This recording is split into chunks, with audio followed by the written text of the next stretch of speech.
नमस्कार दोस्तों, मेरा नाम अमित है और मैं असल में तो दिल्ली के पास गुड़गांव का रहने वाला हूं। आज जो खौफनाक वाकया मैं आप लोगों के साथ शेयर करने जा रहा हूं, वो मेरी और मेरी पत्नी प्रिया की जिंदगी की एक ऐसी सच्चाई है जिसने हमें अंदर तक हिलाकर रख दिया था। उस रात जो कुछ भी हम दोनों ने झेला, उसके बाद मुझे एक बात तो पक्की समझ में आ गई थी कि इस दुनिया में सिर्फ अच्छी ताकतें ही नहीं हैं। अगर भगवान है तो शैतान का वजूद भी है। और कई बार हम लोग अनजाने में ही किसी ऐसी चीज को न्योता दे देते हैं जिसका हमें अंदाजा भी नहीं होता। अगर आपके साथ कुछ बुरा होना लिखा होता है तो वो होकर ही रहता है, चाहे आप कितनी भी सावधानी बरत लो। दोस्तों, मैं आपको बता दूं कि मैं एक सॉफ्टवेयर इंजीनियर हूं। ये बात आज से लगभग 3 साल पहले की है। उस वक्त मुझे मुंबई की एक बहुत बड़ी कंपनी में नौकरी मिली थी। सैलरी काफी अच्छी थी और मौका भी बड़ा था। इसलिए मैंने और मेरी पत्नी प्रिया ने फैसला किया कि हम लोग गुड़गांव छोड़कर हमेशा के लिए मुंबई ही सेटल हो जाएंगे। हम लोगों ने अपना ज्यादातर सामान पैकर्स एंड मूवर्स को दे दिया था, लेकिन जो जरूरी सामान था और हमारी कार थी, उसे हमने खुद ही ले जाने का फैसला किया। हम दोनों को ही रोड ट्रिप का काफी शौक था, तो हमने सोचा कि यह एक अच्छा मौका भी है। हम आराम से 2-3 दिन में दिल्ली से मुंबई का सफर पूरा करेंगे। हमारा प्लान बिल्कुल सीधा था। हम लोग सुबह जल्दी निकलेंगे, दिन भर गाड़ी चलाएंगे और शाम होते ही किसी अच्छे से होटल में रुक जाएंगे। हमारा पहला स्टॉप उदयपुर या उसके आसपास कहीं होना था। उस दिन हम लोग सुबह लगभग 5 बजे ही गुड़गांव से निकल गए थे। सफर काफी अच्छा कट रहा था। हम लोग बातें करते हुए, गाने सुनते हुए अपनी मंजिल की तरफ बढ़ रहे थे। हमने दोपहर का खाना जयपुर अजमेर हाईवे पर एक ढाबे पर खाया और फिर से अपने सफर पर निकल पड़े। शाम के लगभग 6 या 7 बज रहे होंगे। हम लोग राजस्थान क्रॉस करके गुजरात की सीमा में दाखिल हो चुके थे। हाईवे काफी शानदार था, लेकिन जैसे जैसे शाम ढल रही थी, सड़क पर ट्रैफिक भी कम होता जा रहा था। सूरज पूरी तरह से डूब चुका था और बाहर घना अंधेरा छाने लगा था। हम लोग उस वक्त शायद उदयपुर से आगे निकलकर वडोदरा की तरफ बढ़ रहे थे। वह एक ऐसा रास्ता था जहां आसपास कोई गांव या कस्बा भी नजर नहीं आ रहा था। दूर दूर तक सिर्फ अंधेरा और सड़क किनारे लगे हुए झाड़ ही दिखाई दे रहे थे।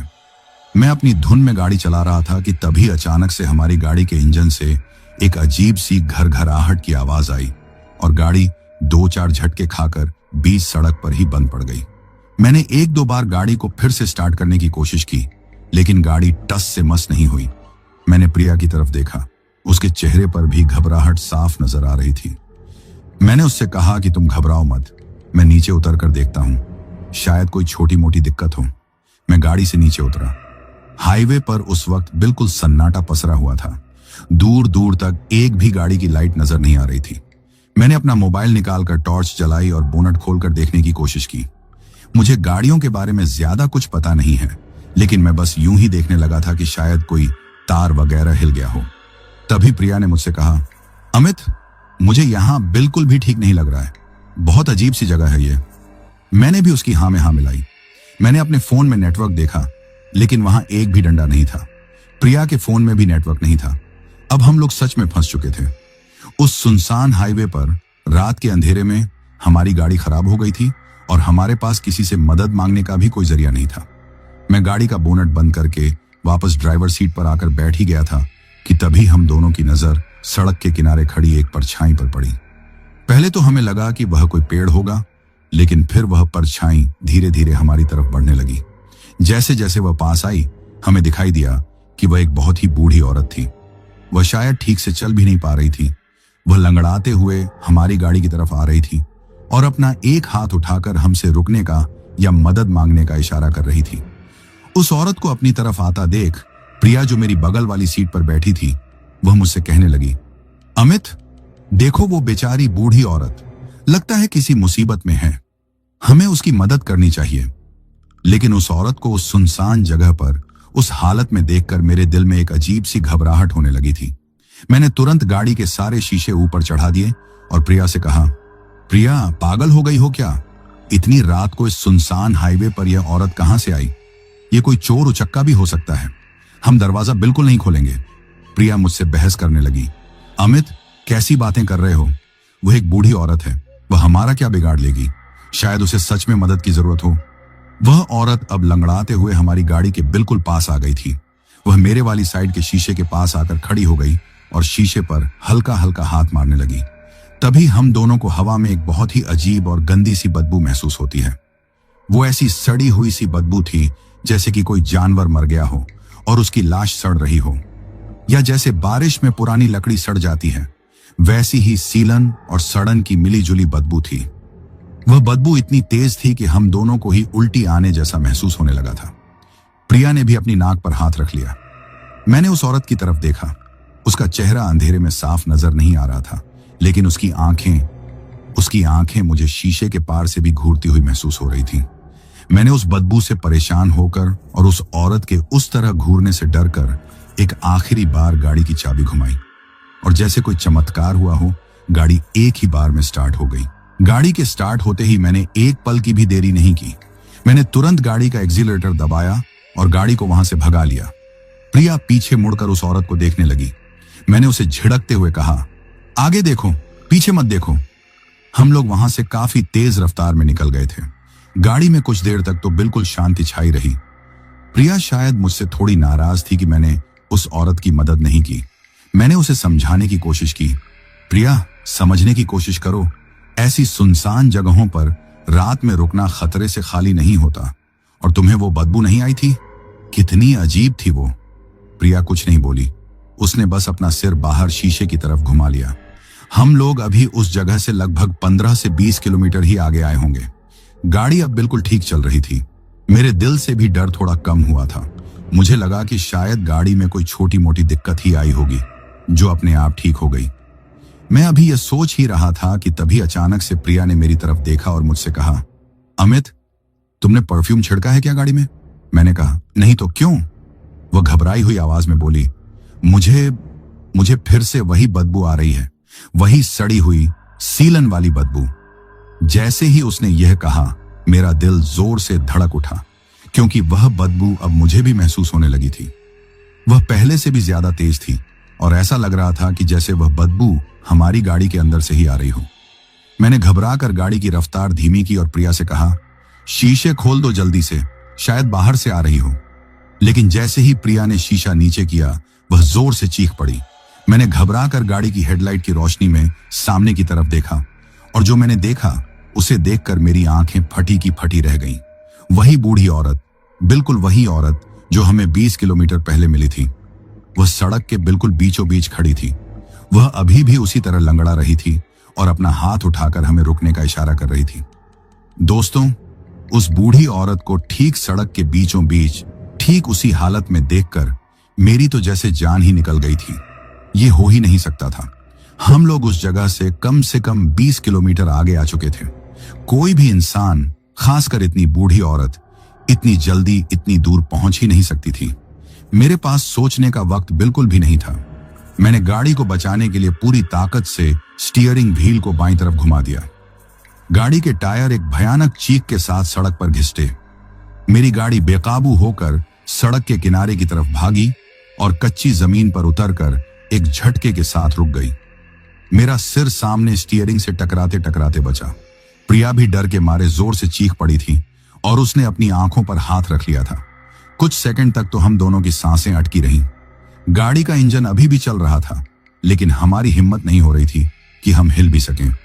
उस सड़ी हुई सीलन भरी बदबू से अब पूरी गाड़ी भर चुकी थी। मैंने कांपते हुए हाथों से प्रिया के कंधे पर हाथ रखा। तुम ठीक हो? प्रिया ने धीरे धीरे अपने हाथ चेहरे से हटाए। उसकी आंखें डर के मारे बिल्कुल फैल गई थीं। वह हांफते हुए बोली, अमित, वो वहीं थी, आपने देखा ना, वो बिल्कुल सड़क के बीच में थी। मेरा खुद का गला भी सूख रहा था।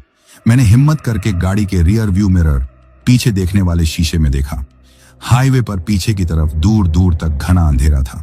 वहां पर कोई भी नहीं था। वहां तो कोई नहीं है प्रिया, मैंने कहने की कोशिश की, लेकिन मेरी अपनी आवाज ही कांप रही थी। नहीं, मैंने देखा था, वो वही औरत थी, वह लगभग चिल्लाते हुए बोली। और ये बदबू, अमित, ये बदबू फिर से आ गई है, ये गाड़ी के अंदर है। उस वक्त मुझे भी यह एहसास हो गया था। वह बदबू बाहर से नहीं आ रही थी। ऐसा लग रहा था कि जैसे वह हमारी सीटों के अंदर से, डैशबोर्ड के अंदर से निकल रही हो। वह इतनी तेज थी कि मेरा सिर घूमने लगा था। खिड़कियां खोलो, सारी खिड़कियां खोल दो, मैं चीखा। हम दोनों ने घबराहट में फटाफट अपनी अपनी तरफ के शीशे नीचे कर दिए। बाहर से ठंडी हवा का एक झोंका अंदर आया, तब जाकर हमें थोड़ी राहत मिली, लेकिन वह सड़ी हुई बदबू अभी भी हल्की हल्की आ ही रही थी। मैंने गाड़ी को वापस कच्ची जमीन से सड़क पर चढ़ाया। मेरे हाथ बुरी तरह से कांप रहे थे। अमित, ये क्या हो रहा है? वह कौन थी? प्रिया ने रोती हुई आवाज में पूछा। मुझे नहीं पता प्रिया, मुझे कुछ नहीं पता।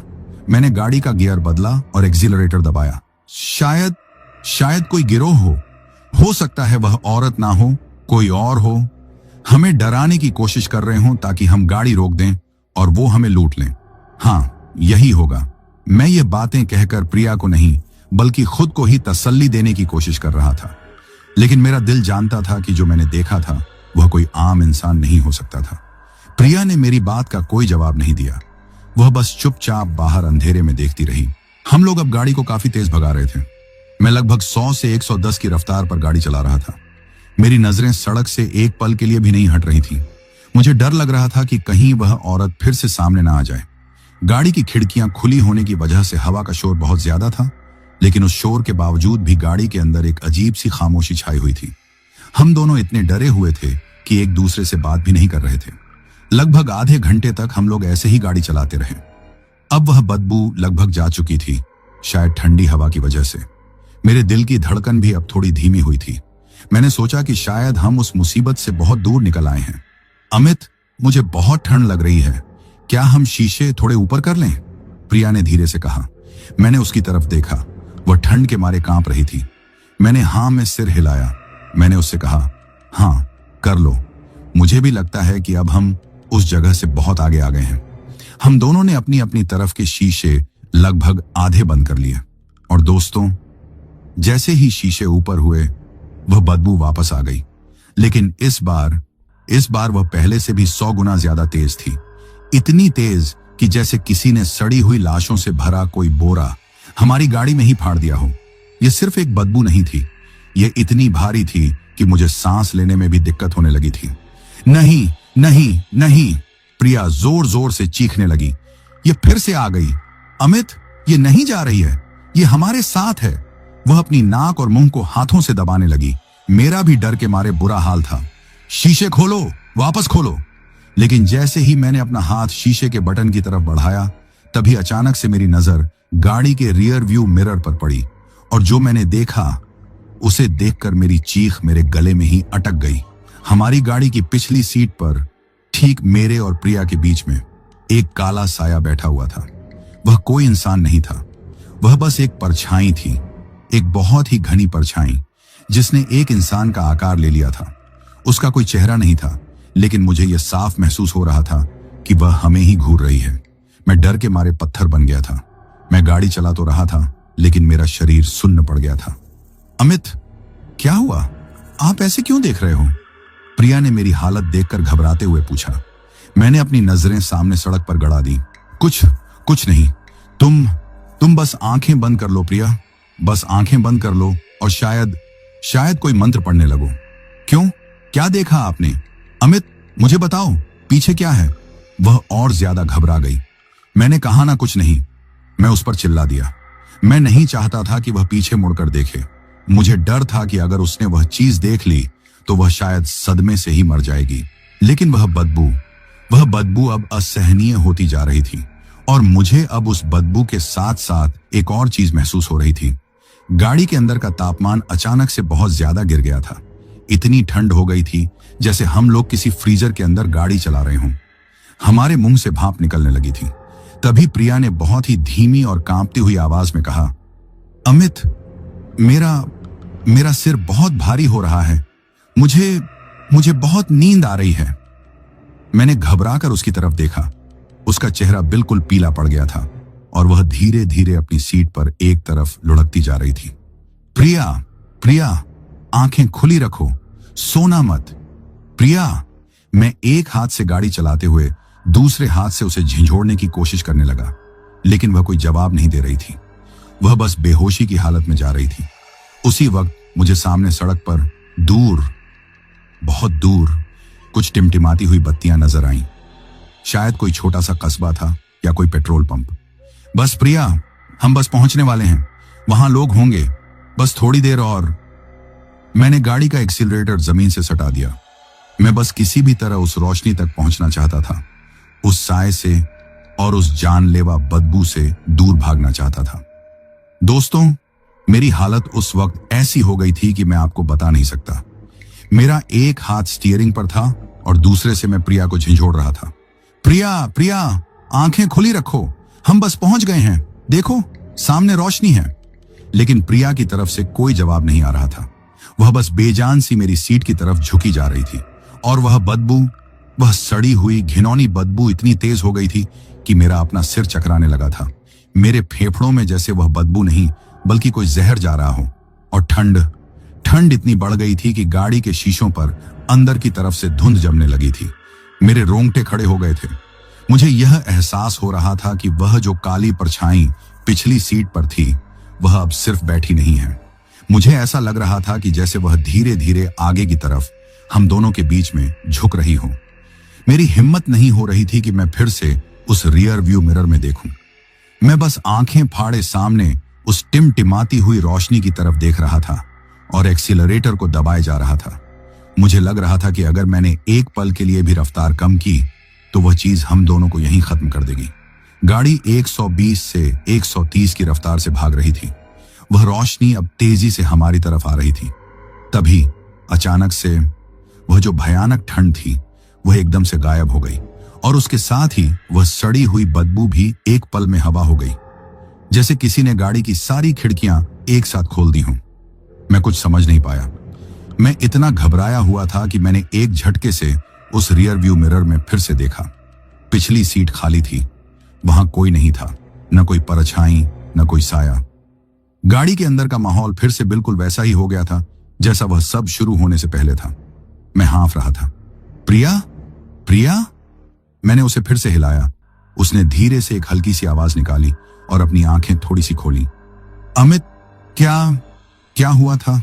वो बदबू। उसकी आवाज बहुत कमजोर थी।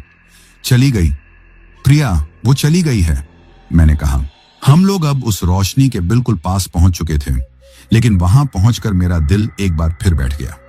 वह कोई कस्बा या पेट्रोल पंप नहीं था। वह एक पुराना वीरान सा दिखने वाला ढाबा था। हाईवे के किनारे एक बड़े से पीपल के पेड़ के नीचे वह ढाबा बना हुआ था। उसकी हालत बहुत खस्ता थी। दीवारें टूटी हुई थीं और छत पर जो टिन की चादरें थीं वे भी आधी उखड़ी हुई थीं। वह टिमटिमाती हुई रोशनी बस एक पुराने से बोर्ड पर लटके हुए बल्ब की थी जिस पर धुंधले अक्षरों में लिखा था। ढाबे के सामने का हिस्सा बिल्कुल अंधेरे में डूबा हुआ था। वहां कोई ट्रक या गाड़ी नहीं खड़ी थी। सिर्फ हमारी गाड़ी की हेडलाइट की रोशनी में वह वीरान जगह और भी डरावनी लग रही थी। मैंने गाड़ी को ढाबे के सामने कच्ची जमीन पर लाकर रोक दिया। अमित, ये कैसी जगह है? यहां तो कोई भी नहीं दिख रहा, प्रिया ने घबराते हुए कहा। मुझे पता नहीं प्रिया, लेकिन हमें मदद की जरूरत है। तुम ठीक महसूस नहीं कर रही हो और मुझे भी गाड़ी एक बार चेक कर लेनी चाहिए, मैंने कहा। सच तो यह था कि मैं उस गाड़ी में एक पल और नहीं बैठना चाहता था। मुझे डर था कि वह बदबू, वह साया कहीं फिर से वापस ना आ जाए। मैंने गाड़ी का इंजन बंद किया। इंजन के बंद होते ही बाहर का सन्नाटा और भी गहरा हो गया। दूर कहीं से झींगुरों की आवाज आ रही थी। बस मैं गाड़ी से नीचे उतरा। जैसे ही मेरे पैर जमीन पर पड़े मैंने एक लंबी सांस ली। बाहर की हवा बिल्कुल ताजी थी। उस बदबू का नामो निशान तक नहीं था। मैं घूमकर प्रिया की तरफ गया और उसके लिए दरवाजा खोला। आराम से बाहर निकलो। वह मेरा हाथ पकड़कर धीरे से गाड़ी से बाहर निकली। वह अभी भी थोड़ी कांप रही थी। मेरा सिर बहुत घूम रहा है। अमित, रुको, मैं देखता हूं कोई है क्या। मैंने प्रिया को गाड़ी के बोनट से टेक लगाकर खड़ा किया और उस ढाबे के टूटे फूटे बरामदे की तरफ बढ़ा। वह बल्ब जो जल बुझ रहा था वह ठीक दरवाजे के ऊपर लटका था। ढाबे का लकड़ी का दरवाजा थोड़ा सा खुला हुआ था। अंदर से कोई रोशनी नहीं आ रही थी। बिल्कुल घना अंधेरा था। कोई है, मैंने थोड़ी ऊंची आवाज में पुकारा। भाई साहब, कोई है अंदर?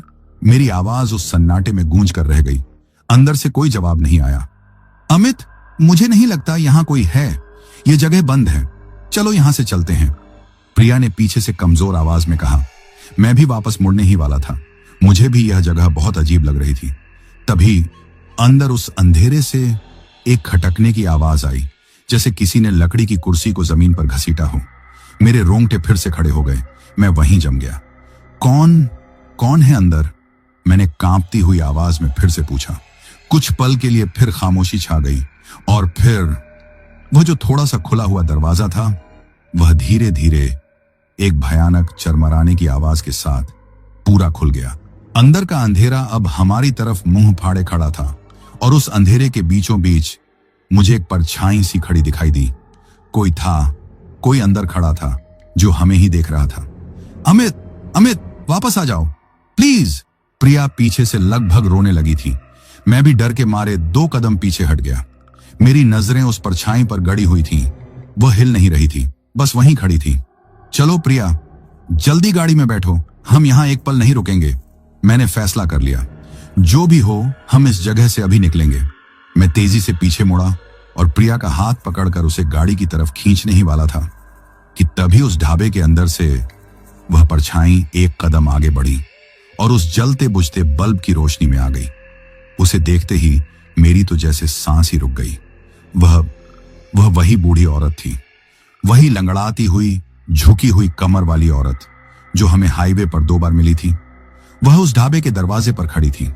उसके चेहरे पर इस बार कोई लाचारी नहीं थी, वह बस हमें घूर रही थी। उसकी आंखें उस पीली रोशनी में अजीब तरह से चमक रही थी और वह धीरे धीरे मुस्कुरा रही थी। दोस्तों, उस बूढ़ी औरत को उस वीरान ढाबे के दरवाजे पर उस डरावनी मुस्कान के साथ खड़ा देखकर मेरी क्या हालत हुई होगी, यह मैं आपको शब्दों में नहीं बता सकता। मेरे पैर जैसे जमीन में ही गड़ गए थे। मैं 1 इंच भी हिल नहीं पा रहा था। वह औरत, वह बस वहीं खड़ी थी। उस जलते बुझते पीले बल्ब की रोशनी उसके आधे अधूरे चेहरे पर पड़ रही थी। उसकी वह मुस्कान, वह किसी इंसान की मुस्कान नहीं थी। वह बहुत चौड़ी थी, इतनी चौड़ी कि उसके गालों तक खींची जा रही थी और उस मुस्कान में उसके काले सड़े हुए दांत दिखाई दे रहे थे। अमित, भागो, वहां क्यों खड़े हो? प्रिया की चीखती हुई आवाज ने मुझे जैसे नींद से जगाया। मैंने एक झटके से उसका हाथ पकड़ा। भागो, गाड़ी में बैठो, जल्दी। हम दोनों अपनी जान बचाने के लिए गाड़ी की तरफ भागे। मुझे ऐसा लग रहा था कि जैसे वह औरत हमारे पीछे ही भाग रही होगी, लेकिन मैंने पलटकर देखने की हिम्मत नहीं की। हम फटाफट गाड़ी के अंदर घुसे और मैंने घुसते ही दरवाजे लॉक कर दिए। स्टार्ट करो अमित, जल्दी करो, यहां से निकालो। प्रिया रोए जा रही थी। मैंने कांपते हुए हाथों से चाबी घुमाई। इंजन ने बस 2-3 बार आवाज की, लेकिन गाड़ी स्टार्ट नहीं हुई। नहीं, ये अभी तो ठीक थी। मैं घबराहट में बड़बड़ाया। मैंने फिर से चाबी घुमाई। वही नतीजा, गाड़ी जैसे मर चुकी थी। अमित, क्या हुआ? ये स्टार्ट क्यों नहीं हो रही? प्रिया की आवाज में अब डर के साथ साथ बेबसी भी थी। मुझे नहीं पता, मैं लगभग चिल्लाया। तभी प्रिया ने सामने विंडशील्ड की तरफ देखा और उसकी चीख निकल गई। अमित, वो आ रही है। मैंने सामने देखा। वह बूढ़ी औरत वह ढाबे के बरामदे से उतरकर उसी तरह लंगड़ाते हुए धीरे धीरे हमारी गाड़ी की तरफ ही आ रही थी। वह जल्दी में बिल्कुल नहीं थी। वह ऐसे चल रही थी जैसे उसे पता हो कि हम कहीं नहीं जा सकते। स्टार्ट हो जा, प्लीज स्टार्ट हो जा। मैं पागलों की तरह चाबी घुमाए जा रहा था, लेकिन गाड़ी टस से मस नहीं हुई। और तभी वह बदबू, अमित, वो बदबू, हे भगवान, वो फिर से आ गई है। प्रिया ने अपनी नाक दबाते हुए कहा। वह सड़ी हुई सीलन भरी बदबू। इस बार वह इतनी तेज थी कि जैसे हम किसी लाश के ढेर के ऊपर ही बैठे हों। वह बंद गाड़ी के अंदर जैसे हर कोने से फूट रही थी और बदबू के साथ ही वह ठंड। अचानक से गाड़ी के अंदर का तापमान इतना गिर गया कि मेरे हाथ पैर अकड़ने लगे। प्रिया ठंड के मारे बुरी तरह कांप रही थी। हमारे मुंह से भाप निकलने लगी थी और गाड़ी के सारे शीशे वे बाहर से नहीं बल्कि अंदर से धुंधले होने लगे थे। वह क्या चाहती है हमसे? हमने उसका क्या बिगाड़ा है? प्रिया रोते हुए बोली। चुप रहो प्रिया, बस चुप रहो। मैं अभी भी चाबी घुमा रहा था। मेरी ड्राइवर साइड वाली खिड़की पर एक धीमी सी दस्तक हुई। मेरी तो जैसे सांस ही रुक गई। मेरी हिम्मत नहीं हो रही थी कि मैं उस तरफ मुड़कर देखूं। आवाज फिर से आई। कौन है? मेरी आवाज किसी चूहे की तरह निकली और फिर उस धुंधले पड़े शीशे के पार से मुझे एक चेहरा दिखाई दिया। वह बूढ़ी औरत, वह बिल्कुल शीशे से अपना चेहरा सटाकर खड़ी थी। वह अभी भी मुस्कुरा रही थी उसकी आंखें, दोस्तों, उसकी आंखें बिल्कुल सफेद थीं। उनमें कोई पुतली नहीं थी, बस दूध जैसी सफेद थी। वह अपना सड़ा हुआ उंगलियों वाला हाथ उठाकर शीशे पर फिर से मारने लगी। मैं डर के मारे सीट पर पीछे की तरफ चिपक गया था। तभी उस औरत ने अपना मुंह खोला और उसके मुंह से एक आवाज निकली। वह किसी इंसान की आवाज नहीं थी, वह एक बहुत ही तीखी फटी हुई आवाज थी, जैसे कोई सूखे पत्तों को रगड़ रहा हो। और उसने कहा, मदद, मदद नहीं चाहिए थी? उसकी आवाज सुनकर प्रिया जोर से चीख पड़ी। वह पागलपन में गाड़ी का हॉर्न बजाने लगी, लेकिन उस वीरान हाईवे पर हमारी आवाज सुनने वाला कोई नहीं था। वह औरत हमारी इस हालत को देखकर जैसे और खुश हो रही थी। उसने अपना मुंह खोला और हंसने लगी, एक सूखी खौफनाक हंसी। और हंसते हंसते ही उसने अपना हाथ मेरी खिड़की के हैंडल पर रखा। नहीं नहीं, पीछे हटो, मैं चिल्लाया। एक तेज आवाज आई। मैंने घबराकर अपने दरवाजे के लॉक की तरफ देखा। वह अपने आप खुल गया था। मेरे दरवाजे का लॉक अपने आप ऊपर उठ गया था। वह औरत अभी भी हंस रही थी और धीरे धीरे वह गाड़ी का हैंडल घुमाकर दरवाजा खोलने लगी। दोस्तों, मेरी आंखों के सामने मेरी गाड़ी का दरवाजा अपने आप खुल गया था। वह बूढ़ी औरत, जो अब किसी औरत जैसी बिल्कुल नहीं लग रही थी, बाहर खड़ी हमें घूर घूर कर देख रही थी और अपनी सड़ी हुई मुस्कान दिखा रही थी। दरवाजा एक लंबी, दिल दहला देने वाली, चरमराने की आवाज के साथ धीरे धीरे खुलता जा रहा था। नहीं नहीं, दरवाजा बंद करो अमित, प्रिया मेरी बगल वाली सीट से पागलों की तरह चीख रही थी। वह अपने हाथों से दरवाजे को धकेलने की कोशिश कर रही थी, लेकिन वह सीट पर बैठी हुई थी और दरवाजा मेरी तरफ था। मैं जैसे जम गया था। मेरा पूरा शरीर सुन्न पड़ गया था। मैं उस औरत की सफेद आंखों में देख रहा था और हिल भी नहीं पा रहा था। वह भयानक ठंड अब इतनी बढ़ गई थी कि मेरे दांत आपस में बजने लगे थे, और वह सड़ी हुई, सीलन भरी बदबू, वह अब मेरे दिमाग पर हथौड़े की तरह वार कर रही थी। मदद, मदद चाहिए थी ना? उस औरत ने फिर से वही बात दोहराई, लेकिन इस बार उसकी आवाज वह सूखी पत्तों जैसी नहीं थी। इस बार वह आवाज बहुत गहरी थी, जैसे कोई कुएं के अंदर से बोल रहा हो, और उस आवाज में एक घुरघुराहट भी शामिल थी। वह आवाज सुनते ही प्रिया ने डर के मारे अपनी आंखें बंद कर लीं और जोर जोर से हनुमान चालीसा पढ़नी शुरू कर दी। उस औरत ने अपना एक हाथ धीरे से उठाया। उसका हाथ बहुत लंबा और सूखा हुआ था, जैसे किसी पेड़ की सूखी टहनी हो। उसकी उंगलियों पर लंबे, काले और टूटे हुए नाखून थे। उसने अपना वह हाथ गाड़ी के अंदर मेरी तरफ बढ़ाना शुरू किया। नहीं, दूर हटो मुझसे। मैं आखिरकार होश में आया।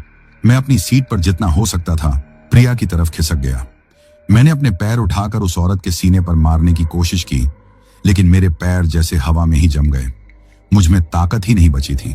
वह औरत अब मेरी तरफ झुक रही थी। उसका चेहरा मेरे चेहरे के बहुत करीब आता जा रहा था।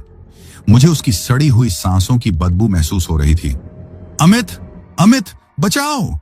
प्रिया ने आंखें बंद किए हुए ही मेरी शर्ट को कसकर पकड़ लिया। उस औरत का चेहरा अब मेरे से बस कुछ इंच ही दूर था। वह अपनी उन सफेद आंखों से मुझे घूर रही थी और वह फिर से मुस्कुराई, और तभी उसने अपना दूसरा हाथ उठाया और मेरी बगल में बैठी प्रिया की तरफ झपट्टा मारा। वह इतनी तेजी से हुआ कि मैं कुछ समझ ही नहीं पाया। उस औरत का सूखा, टहनी जैसा हाथ मेरी छाती के ऊपर से गुजरा और उसने प्रिया के गले को कसकर पकड़ लिया। प्रिया की एक भयानक चीख निकली। उसकी आंखें डर के मारे पूरी खुल गईं। छोड़ो उसे, छोड़ो मेरी पत्नी को! मैं पागलों की तरह उस औरत के हाथ पर अपने मुक्के बरसाने लगा, लेकिन मेरे मुक्के जैसे किसी पत्थर पर पड़ रहे थे। उस औरत को कोई फर्क ही नहीं पड़ रहा था। वह प्रिया को अपनी तरफ गाड़ी से बाहर खींचने की कोशिश कर रही थी। बहुत भूख लगी है, वह उस गहरी घुरघुराती आवाज में बोली। प्रिया का चेहरा नीला पड़ने लगा था। वह सांस लेने के लिए छटपटा रही थी। उसकी पकड़ मेरी शर्ट पर ढीली पड़ने लगी थी। नहीं, मैं तुम्हें उसे ले जाने नहीं दूंगा। मैंने अपनी पूरी ताकत लगाकर प्रिया को अपनी तरफ खींचा और दूसरे हाथ से उस औरत की कलाई को पकड़ने की कोशिश की। जैसे ही मेरा हाथ उसकी कलाई से लगा, दोस्तों, वह ऐसी ठंडी थी जैसे मैंने बर्फ के किसी टुकड़े को नहीं, बल्कि किसी मुर्दे के जमे हुए हाथ को पकड़ लिया हो। उसकी खाल इतनी सूखी और खुरदरी थी कि मेरे हाथ छिल गए। उस ठंडे एहसास के होते ही मेरे पूरे बदन में जैसे बिजली दौड़ गई। मैंने अपनी सारी हिम्मत जुटाई और उस औरत की आंखों में घूर कर देखा। छोड़ उसे डायन, मैं अपनी पूरी ताकत से चिल्लाया। शायद डायन शब्द सुनकर वह एक पल के लिए रुकी। उसने प्रिया के गले से अपनी पकड़ थोड़ी ढीली की और अपना सिर घुमाकर बहुत धीरे धीरे मेरी तरफ देखा। उसका वह मुस्कुराता हुआ चेहरा अब गुस्से से भर गया था। उसका मुंह खुला और इस बार उसके मुंह से एक ऐसी तीखी चीख निकली कि मुझे लगा मेरे कान के पर्दे ही फट जाएंगे। वो चीख इतनी भयानक थी कि गाड़ी के शीशे कांपने लगे थे और उस चीख के साथ ही उसने प्रिया को छोड़ दिया और अपना वही ठंडा खुरदरा हाथ मेरी गर्दन की तरफ बढ़ा दिया। तेरी हिम्मत कैसे हुई? मैं मौत को अपनी आंखों के सामने देख रहा था। मुझे पता था कि अब मैं नहीं बचने वाला। तभी एक बहुत तेज हॉर्न की आवाज आई और उसके साथ ही दो बहुत तेज हेडलाइट्स की रोशनी हमारी गाड़ी पर पड़ी, जिससे हमारी आंखें चौंधिया गईं। वह रोशनी इतनी तेज थी कि उस बूढ़ी औरत ने, या जो भी वह बला थी, उसने दर्द से एक बार फिर चीख मारी। उसने अपना हाथ पीछे खींच लिया और अपनी सफेद आंखों को ढकने की कोशिश की। वह रोशनी और हॉर्न की आवाज एक बड़े ट्रक की थी जो हाईवे पर हमारी गाड़ी के ठीक पीछे आकर रुका था। ओए, क्या कर रहे हो रात के बीच में यहां? पागल हो गए हो क्या? ट्रक के ड्राइवर ने अपने केबिन से सिर निकालकर चिल्लाया। वह औरत उस रोशनी से परेशान होकर लंगड़ाते हुए पीछे हटने लगी। वह किसी घायल जानवर की तरह गुर्रा रही थी। वह पीछे हटते हटते वापस उस ढाबे के अंधेरे की तरफ जाने लगी। दरवाजे तक पहुंचकर वह एक पल के लिए रुकी। उसने उस अंधेरे में से ही पलटकर हमारी तरफ देखा। इस बार उसकी आंखों में मुस्कान नहीं, सिर्फ नफरत थी। और फिर वह उस ढाबे के घने अंधेरे में गायब हो गई। जैसे ही वह गायब हुई, वह भयानक सड़ी हुई बदबू और वह जानलेवा ठंड दोनों एक पल में गायब हो गए। गाड़ी के अंदर का माहौल फिर से नॉर्मल हो गया। मैं हाँफ रहा था। मेरे पूरे शरीर पर पसीना आ गया था। मेरी नजर प्रिया पर पड़ी। वह मेरी बगल वाली सीट पर बेहोश पड़ी थी। उसकी गर्दन पर उस औरत की उंगलियों के गहरे काले निशान छप गए थे। ट्रक का ड्राइवर अब नीचे उतरकर मेरी खिड़की बजा रहा था। भाई साहब, ठीक तो हो? दरवाजा खोलो। मैं अभी भी उस सदमे से बाहर नहीं निकल पाया था। मैंने कांपते हुए हाथों से अपने दरवाजे का लॉक खोला, जो अब बिल्कुल ठीक काम कर रहा था। दोस्तों, उस ट्रक ड्राइवर की आवाज उस वक्त मेरे कानों में जैसे भगवान की आवाज बनकर आई थी।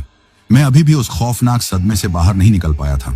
मेरे हाथ पैर बुरी तरह से कांप रहे थे और मेरी नजरें चाहकर भी बार बार उस ढाबे के घने अंधेरे की तरफ जा रही थीं, जहां वह डरावनी औरत गायब हुई थी। अरे भाई साहब, दरवाजा तो खोलो, सब खैरियत तो है? भाभी जी ठीक है ना? वह ड्राइवर, जो एक लंबे तगड़े सरदार जी थे, मेरी खिड़की के पास आकर जोर जोर से शीशा खटखटाते हुए बोला। मैंने अपनी बची खुची हिम्मत को समेटा। मेरे हाथ इतने कांप रहे थे कि मैं दरवाजे का लॉक ठीक से खोल भी नहीं पा रहा था। मैंने जैसे तैसे हैंडल खींचा और दरवाजा खोला। बाहर की जो ताजी हवा मेरे चेहरे से टकराई, उससे मुझे थोड़ा होश आया, जैसे मैं किसी बुरे सपने से जागा हूं। सरदार जी की नजर सबसे पहले मेरी बगल वाली सीट पर पड़ी प्रिया पर पड़ी। वह अभी भी बेहोशी की हालत में थी। हे रब्बा, भाभी जी को क्या हुआ? ये तो बेहोश लग रही हैं। और ये इनकी गर्दन पर ये काले निशान कैसे हैं? जैसे ही सरदार जी ने यह कहा, मैंने घबराकर प्रिया की गर्दन की तरफ देखा। दोस्तों, उस औरत की उंगलियों के जो निशान थे, वे अब और भी ज्यादा गहरे और भी ज्यादा काले पड़ गए थे। ऐसा लग रहा था जैसे किसी ने जलते हुए कोयले उसकी गर्दन पर रख दिए हों। वो मेरा गला पूरी तरह से सूख गया था। मैं क्या बोलता? मैं उस अनजान आदमी को कैसे यकीन दिलाता कि अभी अभी एक डायन ने मेरी पत्नी का गला घोंटने की कोशिश की थी? वह मुझे पागल ही समझता। भाई साहब, पता नहीं, हमारी गाड़ी अचानक से यहां आकर बंद पड़ गई और ये अचानक से बेहोश हो गई। मुझे कुछ समझ नहीं आ रहा। मुझे बहुत डर लग रहा है। मैंने जैसे तैसे टूटे फूटे शब्दों में अपनी बात कहने की कोशिश की। सरदार जी ने मेरी बात तो सुनी, लेकिन उनकी नजरें मुझ पर नहीं थीं। उनकी नजरें उस वीरान, टूटे फूटे शेरे पंजाब ढाबे पर टिकी हुई थीं। और जैसे ही उन्होंने उस ढाबे को गौर से देखा, उनके चेहरे का रंग ही उड़ गया। वह जो एक बेफिक्री उनके चेहरे पर थी, वह अब एक गहरी चिंता और डर में बदल गई थी। पाजी, तुसी पागल हो गए हो या अपनी जान प्यारी नहीं है? उन्होंने बहुत ही धीमी और गंभीर आवाज में मुझसे पूछा, जैसे कोई राज की बात बता रहे हों। मतलब? मैंने नासमझी से उनकी तरफ देखा। मतलब यह कि इस हाईवे पर रात को चलने वाला हर ड्राइवर जानता है कि सूरज ढलने के बाद इस ढाबे के 5 किलोमीटर के दायरे में भी कोई नहीं फटकता। और तुम लोग ठीक इसके सामने आकर रुक गए। सरदार जी की यह बात सुनकर मेरे तो जैसे होश ही उड़ गए। मेरे पूरे बदन में एक ठंडी लहर सी दौड़ गई। क्यों? ऐसा ऐसा क्या है यहां? मेरी आवाज अपने आप ही कांपने लगी थी। क्या है? ये मत पूछो पाजी। उन्होंने अपनी दाढ़ी पर हाथ फेरा। बस ये समझ लो कि जो भी यहां रात में रुका है उसकी सुबह किसी ने नहीं देखी। कहते हैं कोई साया है, कोई भूखी आत्मा है इस जगह पर। सालों पहले इस ढाबे पर कुछ बहुत बुरा हुआ था, तब से यह जगह शापित है। तुम लोग बहुत खुश नसीब हो कि मैं सही वक्त पर आ गया। मेरी ट्रक की हेडलाइट सीधी उस पर पड़ी होगी।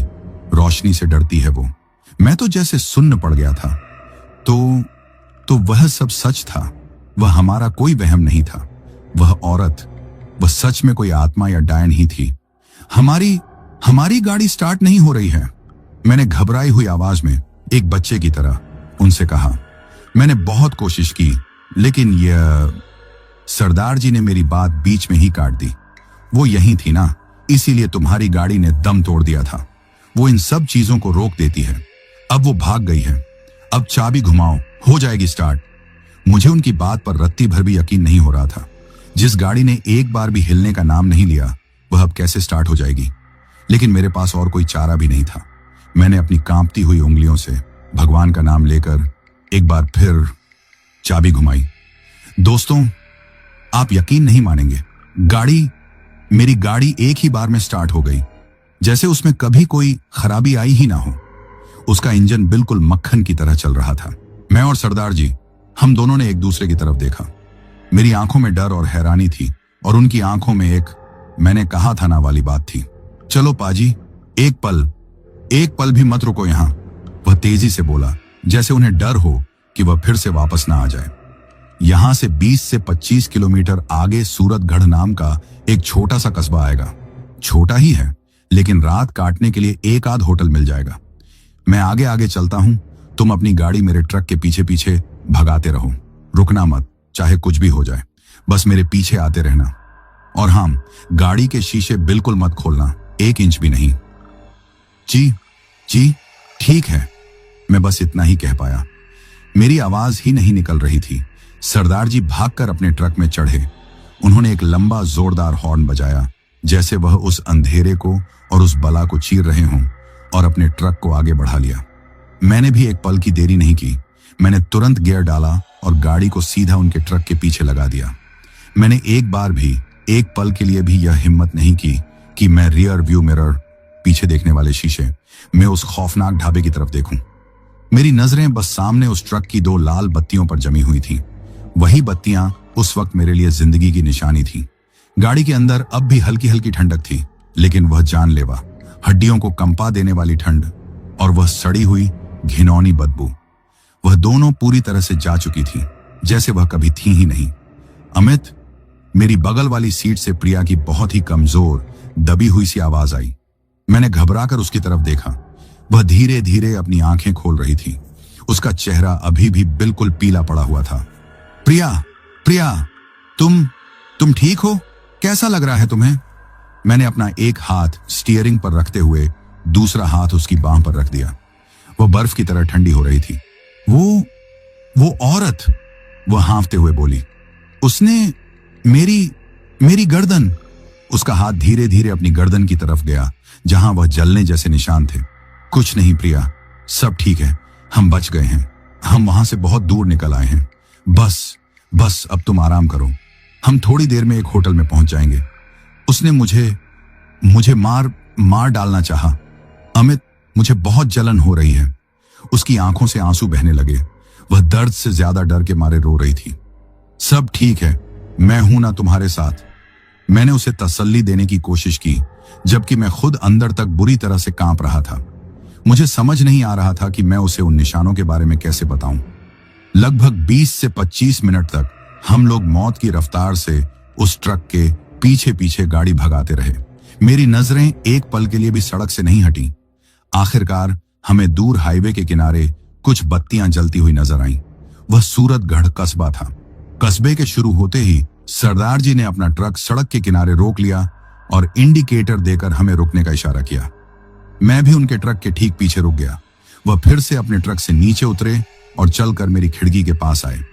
पाजी, वो सामने देखो, राज होटल लिखा है। उन्होंने उंगली से इशारा किया। बहुत बड़ा या अच्छा तो नहीं है, लेकिन रात काटने के लिए यह कस्बा सेफ है। तुम लोग सीधा वहीं जाओ और भाभी जी को थोड़ा गर्म दूध या चाय पिलाओ, थोड़ा होश में आ जाएंगी। मेरी आंखों में उस आदमी के लिए आंसू आ गए थे। अगर वह फरिश्ता बनकर उस वक्त वहां ना पहुंचता तो आज पता नहीं हमारा क्या होता, हम जिंदा होते भी या नहीं। सरदार जी, आपका शुक्रिया कैसे अदा करूं? आपने हमारी जान बचाई है। मेरी आवाज भर्रा गई। कोई गल नहीं पाजी। उन्होंने मेरे कंधे पर हाथ रखा और मुस्कुराए। इंसान ही इंसान के काम आता है, बस आगे से ध्यान रखना, रात बिरात अनजान रास्तों पर सफर करने से बचना। और हां, भाभी जी की गर्दन पर किसी नियम हकीम को नहीं, सुबह किसी अच्छे डॉक्टर को जरूर दिखा देना। यह मामूली चोट नहीं लगती। मैंने कांपते हाथों से अपनी जेब से अपना बटुआ निकालने की कोशिश की।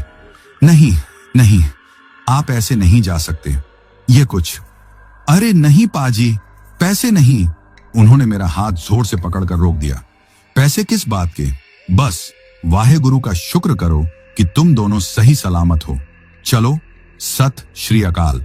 यह कहकर वह मुड़े और वापस अपने ट्रक पर चढ़कर हॉर्न बजाते हुए आगे अपनी मंजिल की तरफ निकल गए। मैं बस उन्हें जाते हुए देखता रहा।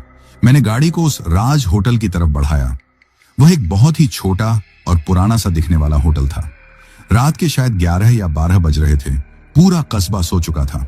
मैंने गाड़ी पार्किंग में लगाई और प्रिया को सहारा देकर लंगड़ाते हुए बाहर निकाला। रिसेप्शन पर एक बूढ़ा सा आदमी एक छोटी सी टीवी के सामने ऊँघ रहा था। हमने उसे जगाया। फटाफट एक कमरा लेने की फॉर्मेलिटी पूरी की और चाबी लेकर सीधे अपने कमरे की तरफ भागे। कमरा पहली मंजिल पर था। छोटा सा सीलन भरा कमरा था। दीवारों से पपड़ियां उखड़ रही थीं और हवा में एक अजीब सी नमी थी।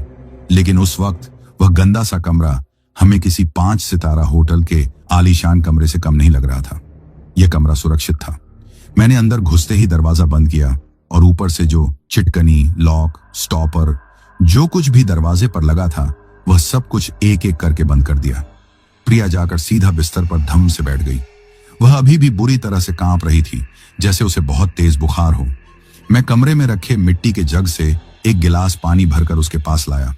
पियो, थोड़ा पानी पियो, सब ठीक हो जाएगा। उसने कांपते हाथों से गिलास पकड़ा और एक घूंट में ही पूरा पानी पी गई। हम दोनों कुछ देर तक बस चुपचाप खामोशी से वहीं बैठे रहे। उस कमरे की खामोशी में भी हमें अपने दिल की धड़कनें इतनी जोर जोर से सुनाई दे रही थीं, जैसे कोई ढोल पीट रहा हो। हम दोनों उस खौफनाक सदमे से बाहर निकलने की कोशिश कर रहे थे जो हमने अभी अभी झेला था। काफी देर बाद मैंने हिम्मत करके प्रिया से कहा, लाओ, मैं तुम्हारी गर्दन देखूं। दर्द बहुत ज्यादा हो रहा है क्या? वह कुछ नहीं बोली, बस उसने अपनी गर्दन मेरी तरफ कर दी और अपनी आंखें जोर से मींच लीं, जैसे उसे पता हो कि वह बहुत बुरा दिखने वाला है। मैंने कमरे की उस पीली कम रोशनी वाली ट्यूबलाइट में उसकी गर्दन पर बने उन निशानों को गौर से देखा। और दोस्तों, जो मैंने देखा उसे देखकर मेरा कलेजा मुंह को आ गया। वह सिर्फ उंगलियों के काले निशान नहीं थे। जैसा सरदार जी ने कहा था, यह मामूली चोट नहीं थी। वह जगह, वह 5 उंगलियों की जगह, वह बिल्कुल जल गई थी, जैसे किसी ने गर्म लोहे की 5 सलाखों को एक साथ पकड़कर उसकी गर्दन पर दबा दिया हो। खाल वहां से पूरी तरह काली पड़कर सुलग गई थी और किनारे किनारे फफोले पड़ने लगे थे। यह देखकर मेरी तो चीख ही निकल गई। हे भगवान, प्रिया, ये तो जल गया है। प्रिया ने मेरी आंखों में वो खौफ देख लिया था। क्या हुआ है अमित? प्लीज मुझे डराओ मत। बहुत जलन हो रही है, जैसे आग लगी हो। कुछ नहीं। वो इन्फेक्शन जैसा है, बस थोड़े रैश जैसे हैं। मैं अभी होटल वालों से कोई फर्स्ट एड किट या कोई क्रीम मांग कर लाता हूं। मैं उसे और ज्यादा डराना नहीं चाहता था। मैं उसे तसल्ली देकर उठकर दरवाजे की तरफ बढ़ा ही था कि तभी प्रिया ने मुझे बहुत ही सहमी हुई आवाज में पुकारा, अमित। हाँ, क्या हुआ? मैं दरवाजे के पास ही रुक गया। उसकी आंखें कमरे के एक अंधेरे कोने में टिकी हुई थीं। वह उस कोने को घूर रही थी। उसका चेहरा जो थोड़ा ठीक हुआ था वह फिर से पीला पड़ गया था। अमित, उसने कांपती हुई आवाज में कहा, मुझे यहां इस बंद कमरे में फिर से वही बदबू आ रही है। दोस्तों, जैसे ही प्रिया ने कांपती हुई आवाज में यह कहा कि उसे इस बंद कमरे में भी वही बदबू आ रही है, मेरा तो जैसे खून ही जम गया। मैं जो दरवाजे की तरफ बढ़ रहा था, मैं वहीं बीच रास्ते में ही एक पत्थर के बुत की तरह जम गया।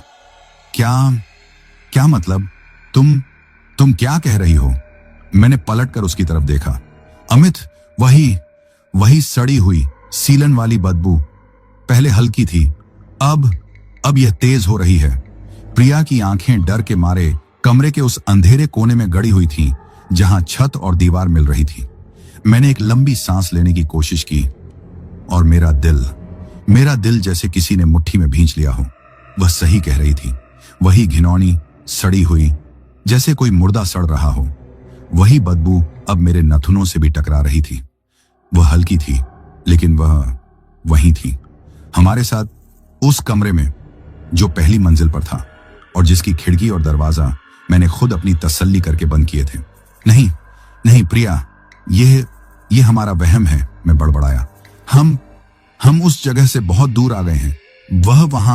वह उस ढाबे पर ही रह गई। नहीं, वह चीखी और अपनी टांगें सिकोड़कर बिस्तर पर और पीछे दीवार से सटकर बैठ गई। यह वहम नहीं है अमित, ये यही है। देखो ना, देखो। मैंने उसकी नजरों का पीछा किया।